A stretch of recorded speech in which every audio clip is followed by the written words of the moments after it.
Isang araw, ang bayan ng Jericho ay napakaingay. Pasensya na! Anong meron? Sino ang darating? Si Jesus ng Nazaret, ha? Alam nyo ba, si Jesus na gumagawa ng mga himala at nagtuturo tungkol sa kaharian ng Diyos? Darating na siya! Hindi ba siya yung taong kaibigan ng mga makasalanan at maniningil ng buwis? Siya pa ang nagmamahal sa mga pandak, di ba? Ano? Mga taong pandak? Ano kaya itsura ni Jesus? Nakakaba? Ano kaya ang iniisip niya tungkol sa akin? Sa wakas, dumating si Jesus sa Jericho. Maraming tao sa mga kalsada. Gusto nilang makita at makilala si Jesus.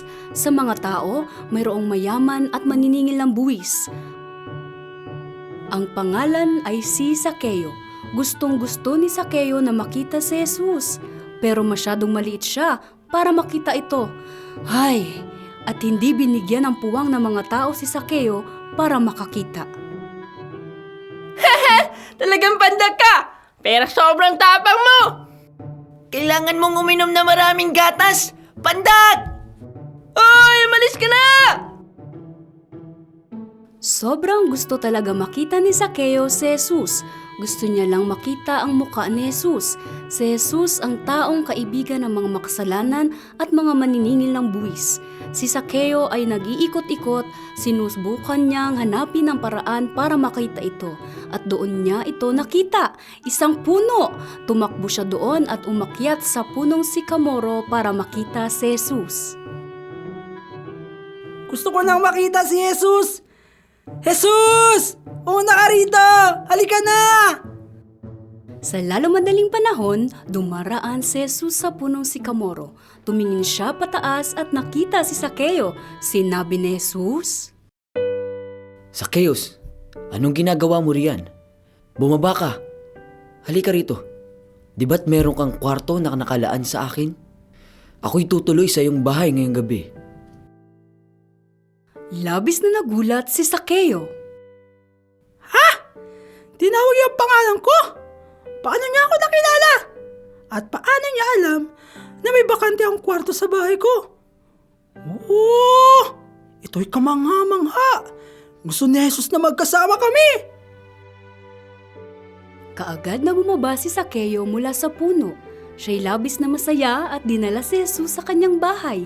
Masaya na tinanggap ni Sakeo si Jesus. Pero maraming tao ang nakakita nito. Sila'y nagalit. Ano? Bakit pupunta si Jesus sa bahay ng isang makasalanan? Ako'y nadismaya. Tignan niyo ang lahat ng tao sa bayang ito. Dito pa si Jesus nagpunta at naglaan ng oras kasama ang isang taong gaya niyan. Karaniwang isa-isayin ng mga tao ang kanilang kalakaran. Samantala, kumain si Jesus kasama si Sakeo at maraming nakausap. Pagkatapos magkwento ni Jesus, bumangon si Sakeo ng dahan-dahan at sinabi, Tignan niyo, Panginoon! Dito ako ngayon! Ibinibigay ko sa mga mahihirap ang kalahati ng aking pera. At kung may pinagsamantalahan akong sino man sa pera, ibabayad ko yun. Ibabayad ko ng 4 na beses. Seryoso ako! Ngayong araw, dumating na ang kaligtasan sa bahay na ito. Siya ay isang miyembro na angkan ni Abraham. Dumating ako upang hanapin ng nawawala at iligtas sila.